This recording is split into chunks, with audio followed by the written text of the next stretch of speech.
Now, what's interesting for me is this big debate going, should we wear masks? Shouldn't we wear masks? And from somebody that came out of nursing, where it was really important to build rapport, to pretty much be myself when I was at work, because that was a pivotal part of the journey of building up relationships really quickly with patients so that they'd feel more relaxed. And coming into the world of business, I noticed a lot that people will often show up and it's almost like they're someone else. And the reason I can say that is because I've run lots of social events for people in the past. And what I find, if you get that social environment, that the mask comes off and you find out who the real person behind it is.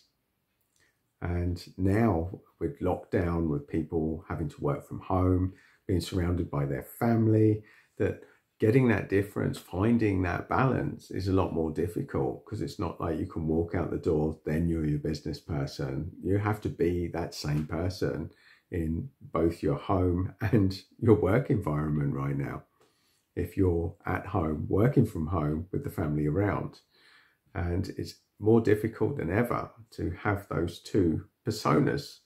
And a lot of the cracks are starting to appear in people when sleep issues, stress issues, life issues, managing family and work at the same stage. This is a stress melting pot. And one thing that's certainly coming out, there's a call, there's the movement, I feel, that people are going to they're going to have to be more authentic in their communications, in their business and their life. Because as a nurse working with people with serious illness, there were always two major pillars that were factors leading up to major stress situations: heart attacks, strokes and cancer. Absolutely recurrent themes. And everybody that I've ever spoken to about it that had one of those had recurrent problems at work or in their relationship at home. And there's very few exceptions. Well, I haven't found any exceptions to that rule. I can't say no exceptions because I haven't looked after everyone that ever had a heart attack or a stroke or cancer.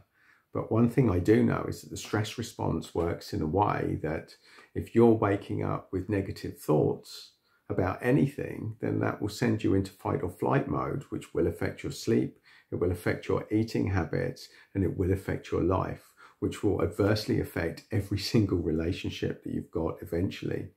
Stress at home gets taken to work, it gets unmanaged, and that's a problem. So if that's you, then it's time to really look at yourself and manage, work out what is causing you the most stress. Because if you can't sleep, it will be one of those two factors will definitely be part of the package for sure. So that's my real top tip, is work out what area of your life that's causing you the most stress. And it's probably the one that you feel that you have to wear the biggest mask.